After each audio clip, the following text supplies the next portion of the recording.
Good morning, everyone. Welcome to the data slate. My name is Caligandrius, and today we will be doing another reading of the Horus Rising series. Chapter number 11, Brother Tarmac. Welcome to the stream. May the Emperor's light shine down upon you this day. As with days of old, we shall be doing another reading.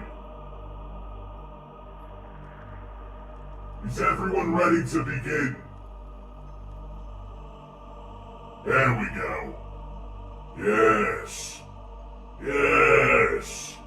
Yes! It has been 2 Earth weeks, 2 Terra weeks, two standard Terra weeks since the last time we read the ancient scriptures. And now, once again, we are permitted to return to the archive.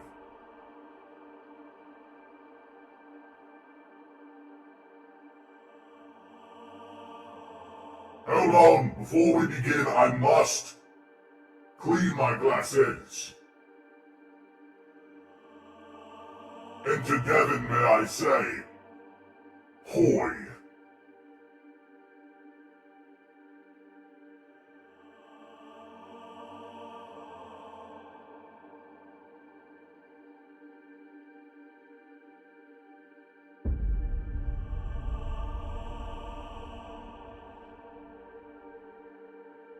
Glasses have reached peak translucence. Now we begin. Horus Rising, Part 2. Brotherhood in Spiderland. 1. Loathe and love. This world is murder. A hunger for glory.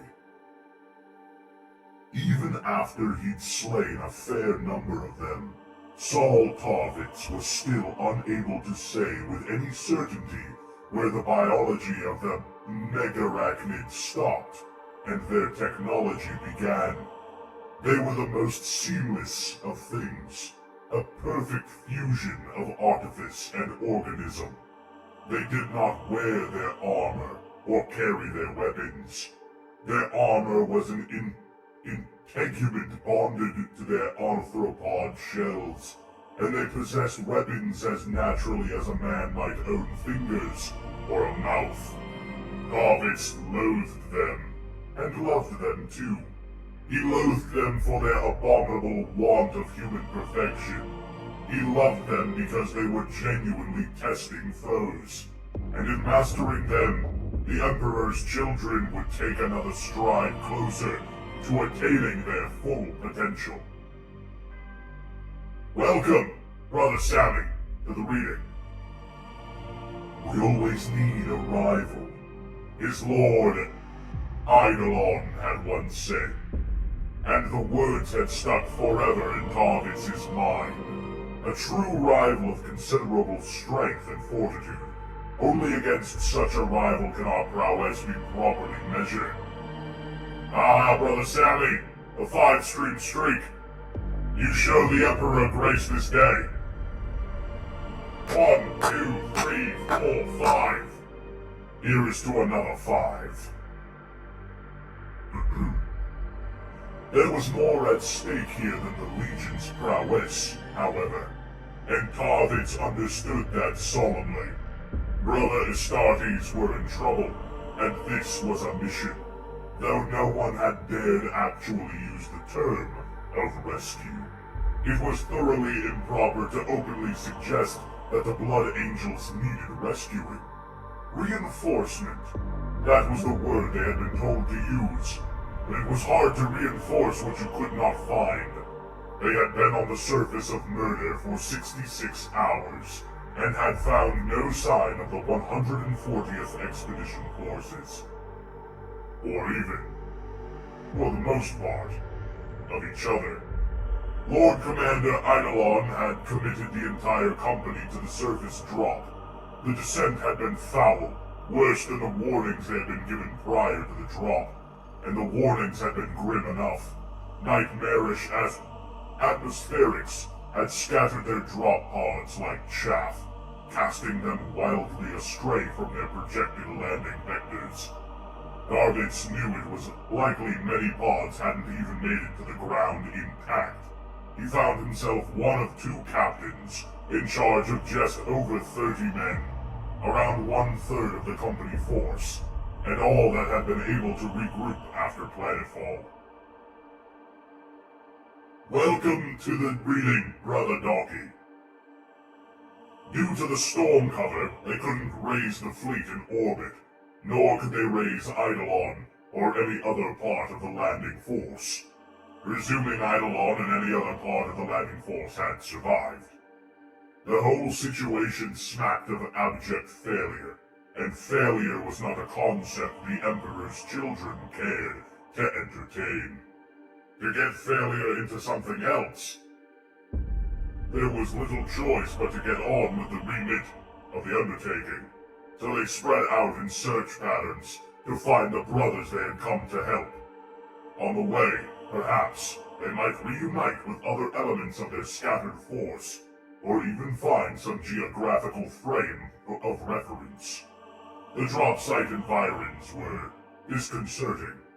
Under an enamel-white sky, fizzling and blemished by the megarachnid shield storms, the land was an undulating plain of ferrous red dust, from which a sea of gigantic grass stalks grew, gray-white like dirty ice.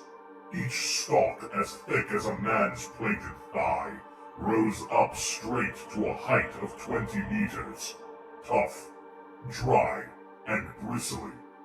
They swished gently in the radioactive wind, but such was their size at ground level, the air was filled with the creaking, moaning sound of the structures in motion. The Astartes moved through the groaning forest of stalks like lice in a wheat field. There was precious little lateral visibility. High above their heads, the nodding vertical shoots soared upward and pointed indiscriminately at the curdled glare of the sky. Around them, the stalks had grown so close together that a man could only see a few meters in any direction. The bases of most of the grass stalks were thick with swollen black larvae, sack things the size of a man's head, clustered timorously to the meter or so of stalk closest to the ground.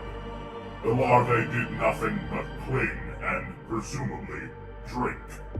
As they did so, they made a weird hissing, whistling noise that added to the eerie acoustics of the forest floor. Bulk had suggested that the larvae might be infant forms of the enemy, and for the first few hours, they had systematically destroyed all they'd found with flamers and blades. But the work was weary and unending. There were larvae everywhere, and eventually they had chosen to forget it and ignore the hissing sacks. Besides, the fetid ichor that burst from the larvae when they were struck was damaging the edges of their weapons and scarring their armor where it splashed. Lucius, Darvitz's fellow captain, had found the first tree and called them all close to inspect it. It was a curious thing, apparently made of a calcined white stone, and it dwarfed the surrounding sea of stalks. It was shaped like a wide-capped mushroom, a 50-meter dome supported on a thick, squat trunk 10 meters broad. The dome was an intricate hemisphere of sharp, bone-white thorns, tangled and sharply pointed, the barb some 2 or 3 meters in length. What is it for? Darvitz wondered. It's not for anything, Lucius replied. It's a tree. It has no purpose. In that, Lucius was wrong. Lucius was younger than Darvitz, though they were both old enough to have seen many wonders in their lives. They were friends, except that the balance of their friendship was steeply and invisibly weighted in one direction. Saul and Lucius represented the bipolar aspect of their legion. Like all of the Emperor's children, they devoted themselves to the pursuit of martial perfection. But Saul was diligently grounded, where Lucius was ambitious. Saul Tarvitz had long since realized that Lucius would one day outstrip him in honor and rank. Lucius would perhaps become a Lord Commander in due course, part of the aloof inner circle at the Legion's traditionally hierarchical core. Tarvitz didn't care. He was a file officer, born to the line, and had no desire for elevation. He was content to glorify the Primarch and the Emperor beloved of all, by knowing his place and keeping with unstinting devotion. Lucius mocked him playfully, sometimes, claiming Tarvitz courted the common ranks because he couldn't win the respect of the officers. Tarvitz always laughed that off, because he knew Lucius didn't properly understand. Saul Tarvitz followed the code exactly, and took pride in that.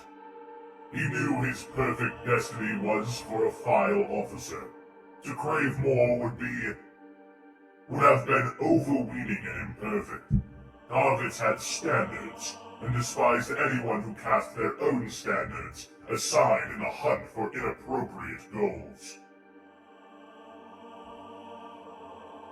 It was all about purity, not superiority. That's what the other legions always failed to understand.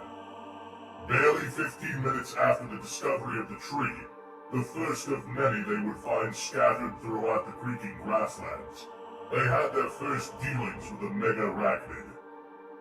The enemy's arrival had been announced by 3 signs. The larvae nearby had suddenly stopped hissing. The towering grass stalks had begun abruptly shivering in vibration, as if electrified. Then the Astartes had heard a strange, chittering noise coming closer. Tarvitz barely saw the enemy warriors during the first clash. They had come thrilling and clattering out of the grass forest, moving so fast they were silver blurs. The fight lasted 12 chaotic seconds, a period filled to capacity with gunshots and sounds and odd, weighty impacts. Then the enemy had vanished again, as fast as they had come. The stalks had stilled, and the larvae had resumed their hissing. "Did you see them?" asked Kirkhoff, reloading his bolter. "I saw something," Tarvitz admitted, doing the same. "Duralin's dead, so is Marcius," Lucius announced casually, approaching them with something in hand. Tarvitz couldn't quite believe what he had been told. "They're dead. Just dead?" He asked Lucius. The fight surely hadn't lasted long enough to have included the passing of 2 veteran Astartes. "Dead," nodded Lucius. "You can look upon their cadavers if you wish. They're over there. They were too slow."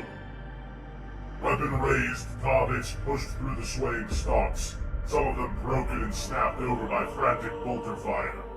He saw the 2 bodies tangled amid fallen white shoots on the red earth, their beautiful purple and gold armor sewn apart and running with blood. Dismayed, he looked away from the butchery. "Find Horus," he told Kirkhoff, and the man went off to locate the apothecary. "Did we kill anything?" Bull asked. "I hit something," Lucius said proudly, "but I cannot find the body. It left this behind." He held out the thing in his hand. It was a limb, or part of a limb, long, slender, and hard. The main part of it, a meter long, was a gently curved blade, apparently made of brushed zinc or galvanized iron. It came to an astonishingly sharp point. It was thin, no thicker than a grown man's wrist. The long blade ended in a widening joint, which attached to the thicker limb section. The spark was also armored with mottled gray metal, but came to an abrupt end where Lucius's shot had blown it off. The broken end in cross-section revealed a skin of metal surrounding a sleeve of natural, arthropoid chitin around a massive, inner, pink, wet meat. Is it an arm? Bull asked. It's a sword, Katz corrected. A sword with a joint? Bull snorted. And meat inside. Lucius grasped the limb just above the joint and brandished it like a saber. He swung it at the nearest stalk, and it went clean through. With a lingering crash, the massive dry shoot toppled over, tearing into others as it fell. Lucius started laughing, and then cried out in pain and dropped the limb. Even the base part of the limb above the joint had an edge, and it was so sharp that the force of his grip had bitten through the gauntlet. It has cut me, Lucius complained, poking at his ruptured glove. Targets looked down at the limb, bent and still on the red soil. Little wonder they can slice us to ribbons. Half an hour later, when the stalks shivered again, Targus met his first megarachnid face to face. He killed it, but it was a close-run thing, over in a couple of seconds. From that encounter, Saul Tarovitz began to understand why Kitas Chrome had named the world Murder.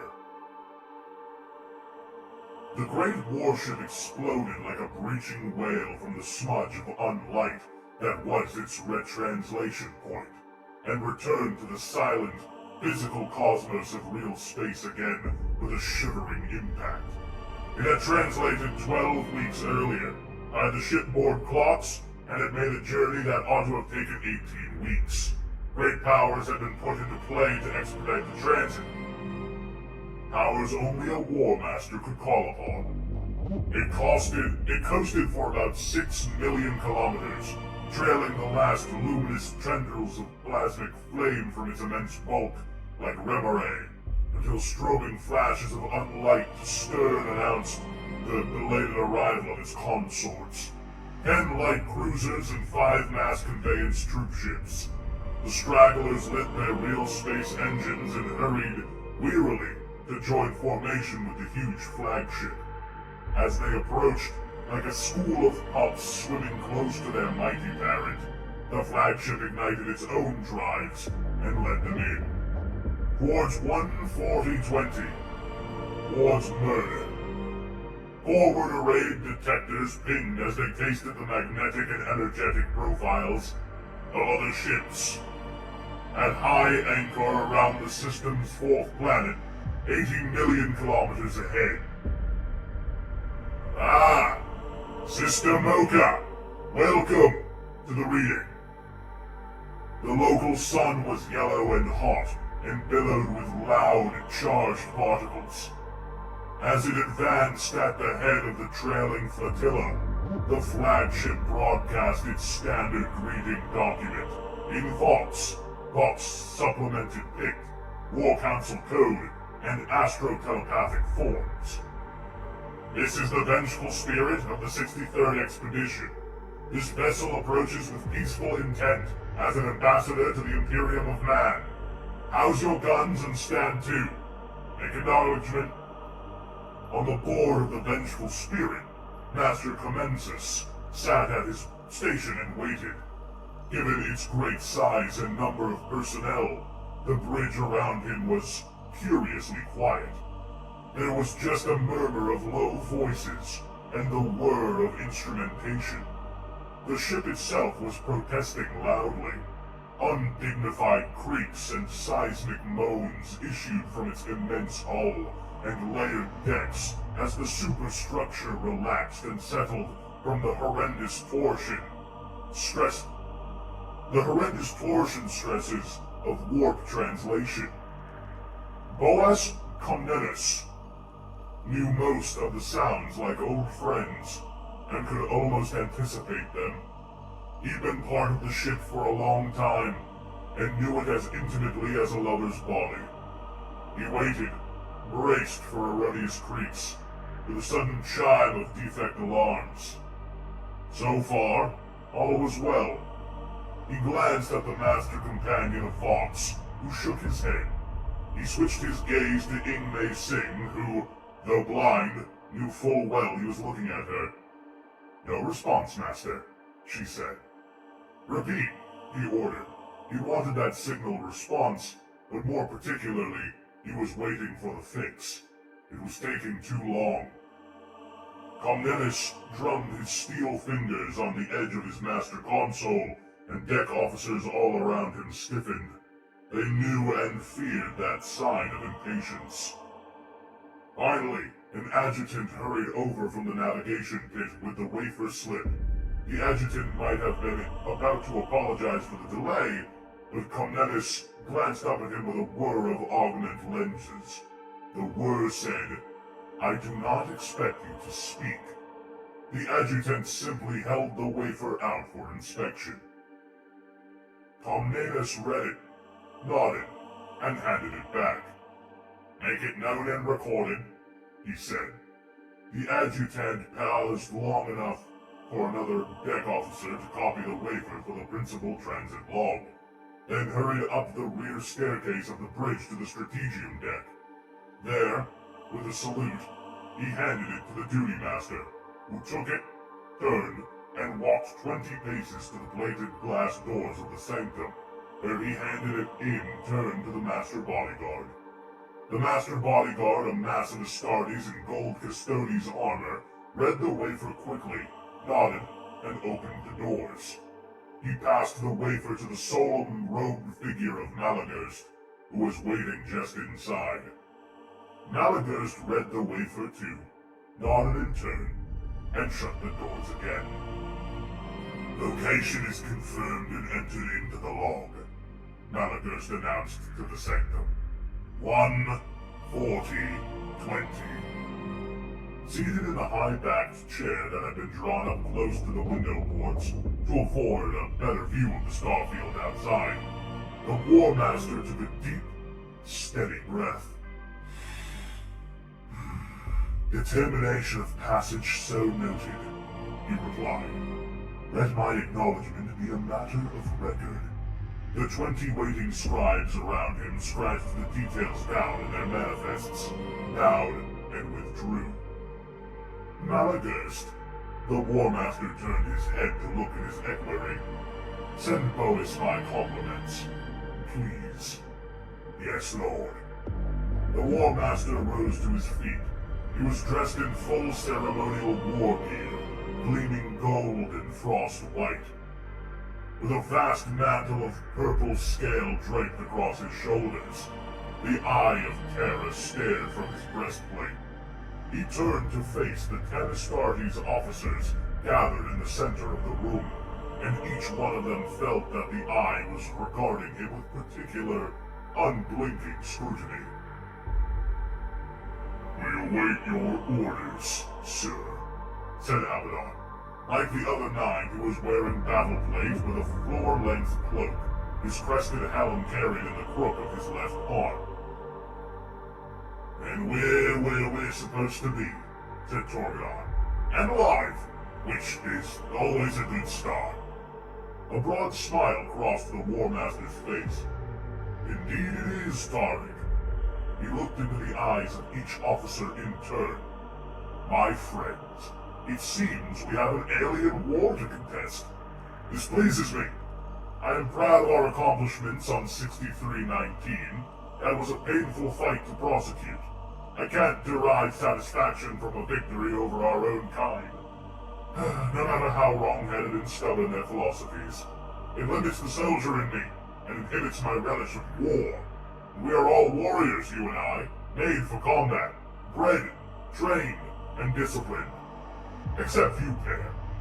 Horus smirked, nodding at Abaddon and Muxtere. "You kill until I have to tell you to stop." "And even then you have to raise your voice," added Torgadon. Most of them laughed. "So an alien war is a delight to me," the War Master continued, still smiling. "A clear and simple foe, an opportunity to wage war without restraint, regret, or remorse. Let us go and be warriors for a while, pure and undiluted."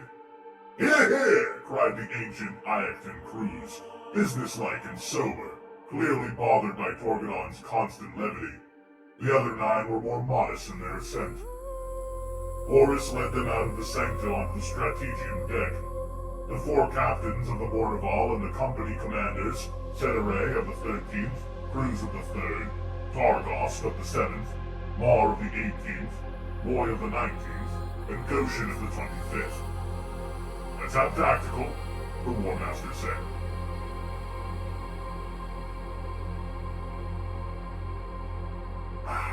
Apologies, a sip of my recap. Apologies, Sister Mocha. I did not herald your entrance. A gay little dance, ooh. Gay little dance, a gay little dance, ooh. Malagos was waiting, ready. As he motioned with his control wand, detailed hololithic images shimmered into place above the dais. They showed a general profile of the system, with orbital paths delineated, and the position and motion of tracked vessels. Horus gazed up at the hololithic graphics and reached out. Actuator sensors built into the fingertips of his gauntlets allowed him to rotate the hololithic display and bring certain segments into magnification. 29 craft, he said. I thought the 140th was 18 vessels strong. So we were told, Lord, Malagos replied. As soon as they had stepped out of the sanctum, they had started conversing in Chthonic, as to preserve tactical confidence whilst in earshot of bridge personnel. Though Horus had not been raised on Chthoniya, uncommonly for a Primarch, he had not matured on the cradle world of his legion. But he spoke it fluently. In fact, he spoke it with the particular hard palatal edge and rough vowels of a Western Hemispheric ganger, the commonest and roughest of Chthonia's feral castes. It had always amused Loken to hear that accent. Early on, he had assumed it was because that's how the War Master had learned it, from just such a speaker. But he doubted that now. Horus never did anything by accident. Loken believed that the War Master's rough Chthonic accent was a deliberate affectation, so that he would seem, to the men, as honest and lowborn as any of them. Malagos had consulted a data slate provided by a waiting deck officer. I confirm the 140th expedition was given a complement of 18 vessels. And what are these others? Asked Axeman. Enemy ships? We're awaiting sensor profile analysis, Captain, Malagos replied. And there has been no response to our signals as yet. Tell Master Comnenus to be more emphatic, the War Master told his equerry. Should I instruct him to form our components into a battle line, Lord? Malagos asked. I'll consider it, the War Master said. Malagos limped away down the platform steps onto the main bridge to speak to Boas Comnenus. Should we form a battle line? Horus asked his commanders. Could the additional profiles be alien vessels? Cruz wondered. It does look like a battle spread, Iaxon, Axeman replied. And Throne said nothing about enemy vessels. They're ours, said Loken. The War Master looked over at him. You think so, Guardio? It seems evident to me, sir. The hits show a spread of ships at high anchor, Imperial anchorage formation. Others must have responded to the call of assistance. Loken trailed off and suddenly fought back an embarrassed smile. You knew that all along, of course, my lord. I was just wondering who might have been sharp enough to recognize the pattern. Horus smiled. Cruz shook his head with a grin, sheepish at his own mistake. The War Master nodded towards the display. So, what's this big fellow here? That's a barge. The Misericord, suggested Cruz. No, that's the Misericord. And what's this about? Horus leaned forwards and ran his fingers across the hard light display. It looks like music, something like music. Who's transmitting music? A Outstation relays, Abaddon said, studying his own data slate. Beacons. The 140th reported 30 beacons in the system grid. Xenos. Their broadcasts are repeating and untranslatable. Really? They have no ships, but they have outstation beacons. Horus reached out and changed the display to a close breakdown of scatter patterns. This is untranslatable? So the 140th said Abaddon. Are we taking their word for that? Asked the War Master. I imagine we have, said Abaddon. There's sense in this, Horus decided, peering at the luminous graphics. I want this run. I want us to run it. Start with standard numeric blocks. With respect to the 140th, I don't intend to take their word for anything. Cursed awful job they've done here so far. Abaddon nodded and stepped aside to speak to one of the waiting deck officers and have the order enacted. You said it looks like music, Logan said. What? You said it looks like music, sir, Logan repeated. An interesting word to use. The War Master shrugged. It's mathematical, but there's a sequential rhythm to it. It's not random. Music and math, Scaviel. Two sides of a coin. This is deliberately structured. Lord knows which idiot in the 140th fleet decided it was untranslatable. Logan nodded. You see that, just by looking at it? He asked. Isn't it obvious? Horus replied. Alagos returned. Master Caligandrius confirms all contacts are Imperial, he said, holding out another waiver slip to print out. Other units have been arriving for these last few weeks in response to the calls for aid. Most of them are Imperial Army conveyancers, en route to Carola's Star. But the big vessel is the Proudheart, 3rd Legion, the Emperor's Children, a full company under the command and privilege of Lord Commander Eidolon. So they beat us to it. How are they doing? Alagos shrugged. It would seem not well, Lord, he said.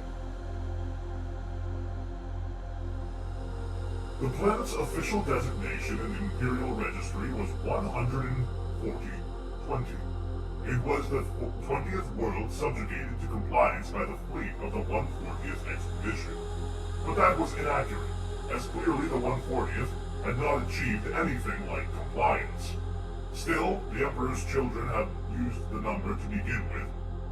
For to do otherwise would have been an insult to the honor of the Blood Angels. Prior to arrival, Lord Commander Eidolon had briefed his Astartes comprehensively. The initial transmissions of the 140th expedition had been clear and succinct. Kaitas Frone, captain of the 30 Blood Angel companies that formed the marrow of the 140th, had reported Xenos hostilities a few days after his forces had touched down on the world's surface. He had described very capable things, like upright beetles, but made of, or shod in, metal. Each one is twice the height of a man, and very belligerent. Assistance may be required if their numbers increase.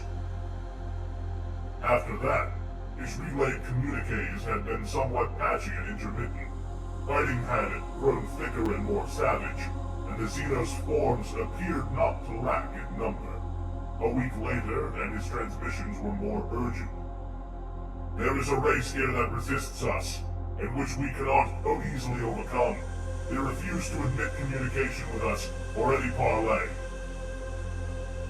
Welcome, Brother Gatorade, to the reading.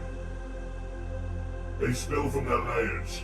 I find myself admiring their mettle, though they are not made as we are. Their martial schooling is fine indeed. A worthy foe, one that might be written about in our annals. A week after that, the expedition's messages had become rather more simple, sent by the master of the fleet instead of Frone. The enemy here is formidable, and quite outweighs us. To take this world, the full force of the Legio is required. We humbly submit a request for reinforcement at this time.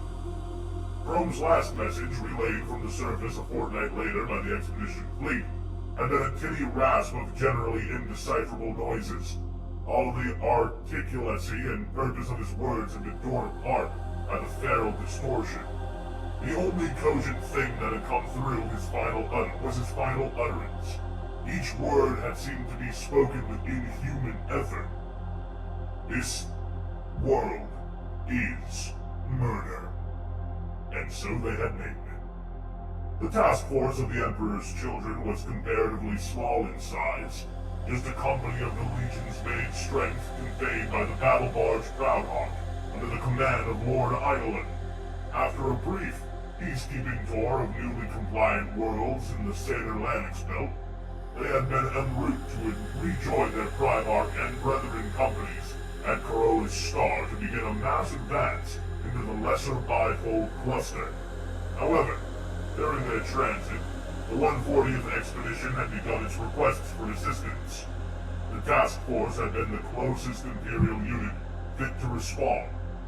Lord Eidolon had requested immediate permission from his Primarch to alter course and go to the expedition's aid. Fulgrim had given his authority at once. The Emperor's children would never leave their Astartes brothers in jeopardy. Eidolon had been given his Primarch's instant, unreserved blessing to reroute and support the beleaguered expedition. Other forces were rushing to assist. It was said a detachment of Blood Angels was on its way, as was a heavyweight response from the War Master himself, dispatched from the 63rd Expedition. At best, the closest of them was still many days off. Lord Eidolon's task force was an interim measure. Critical response, the first to the scene. Eidolon's battle barge had joined with the operational vessels of the 140th Expedition at high anchor above 14020. The 140th Expedition was a small, compact force of 18 carriers, mass conveyances, and escorts, supporting the noble battle barge Misericord. Its martial composition was 3 companies of Blood Angels under Captain Frome and 4,000 men of the Imperial Army, with allied armor, but no mechanical force. Nathaniel August, master of the 140th Fleet, had welcomed Eidolon and his commanders aboard the barge. Tall and slender with a forked white beard, August was fretful and nervous. "I am gratified for your quick response, Lord," he told Eidolon. "Where is Frome?" Eidolon asked bluntly. August had shrugged helplessly. "Where is the commander of the army divisions?" A second pitiful shrug. "They're all down there?" "Down there, on murder." The world was a hazy gray orb mottled with storm pattering in the atmosphere, drawn to the lonely system by the curious, untranslatable broadcasts of the outstation beacons. A clear and manifest trace of sentient life, the 140th Expedition had focused its attentions on the 4th planet, the only orb in the star's orbit with an atmosphere. Sensor sweeps had detected abundant vital traces, though nothing had answered their signals. 50 Blood Angels had dropped first in landers and had simply disappeared.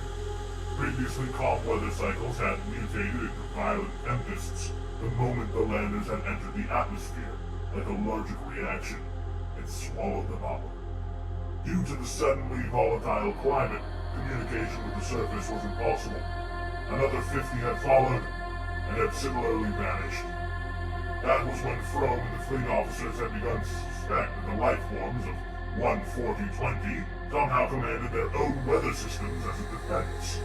The immense storm fronts, later dubbed shield storms, that had risen up to meet the surface-bound landers, had probably obliterated them.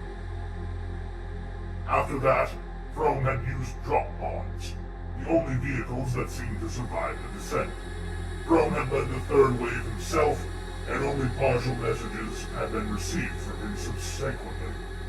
Even though he had taken an astro telepath with him to counter the climatic bot's interference. It was a grim story.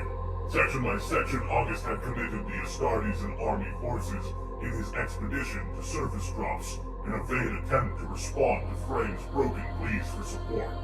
They had either been destroyed by the storms or lost in the impenetrable maelstrom below.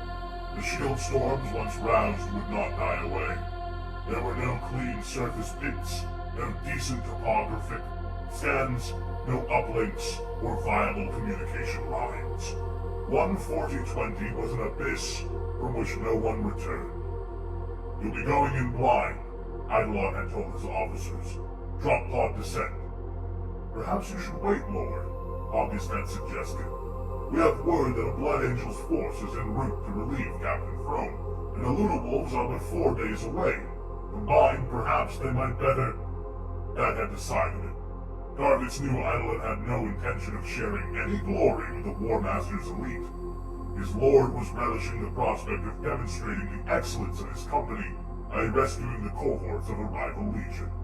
Whether the word rescuing was used or not, the nature of the deed, and the comparisons that it made, would speak for themselves. Eidolon had sanctioned the drop immediately. End of Chapter 1 of Part 2 of Horus Rising. Thank you everyone for joining me on another morning reading. It seems that we have moved from 6319 to another planet that shall be adopted into the empire of the Great Crusade. It seems this planet, now colloquially known as Murder, has a bunch of metal bugs? It sounds like metal bugs are there, and the Luna Wolves are on their way to provide support. However, a secondary force, headed by Eidolon, has decided to rush into the fray to gain glory in rescuing the original drop. What shall happen to these brave brothers is unknown, but we shall discover it next week. For now, that is the end of our reading. Thank you everyone for joining me. Cal shall be with you shortly, and I shall be returning to my rest.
everybody.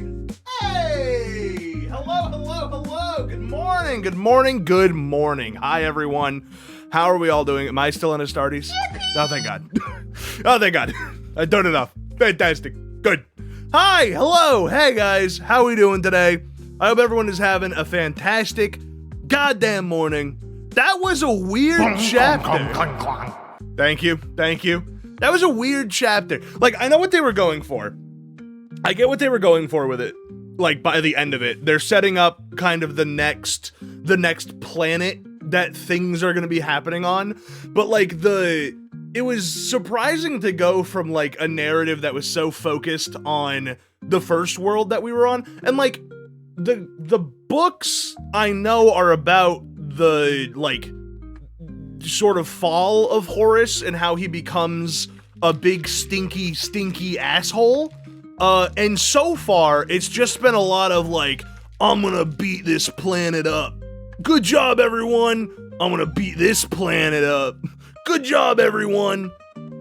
Like, the only parts that feel sort of in line with Horus's transformation into a big, dumb, stinky idiot is the stuff about the chaos that they talked about in the first part of the book. So I'm interested to see where they're gonna go with this. Naming the planet Murder, it feels a little goofy. The fact that they called the entire planet Murder, I get it.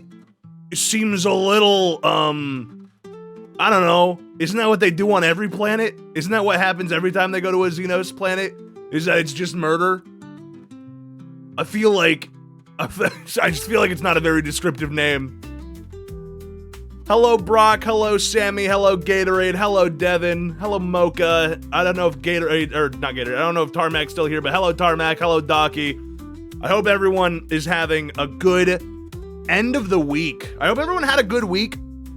I'm feeling so good. I had a real low in the middle of the week, and ever since then, I've been feeling great. I feel good. I feel ready. I feel more adequate. Naming a planet after what's on it is so dumb. Anyway, isn't Earth cool?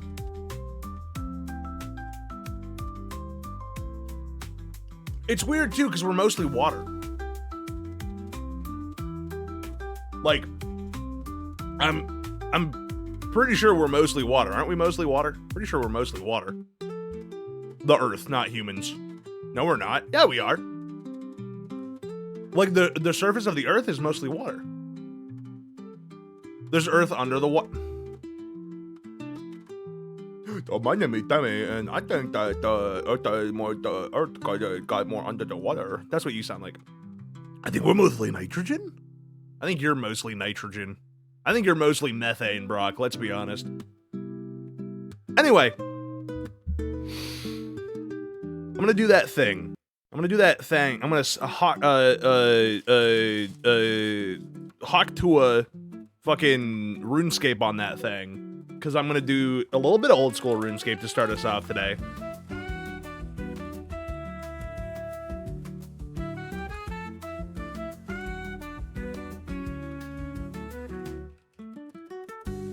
Yes.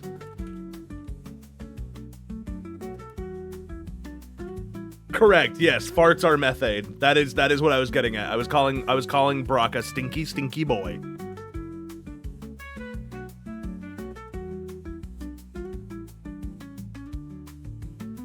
I love old school RuneScape. Do you think old school, if they doubled down on the old school RuneScape, would they make it like 2001 RuneScape where, like, have you guys seen what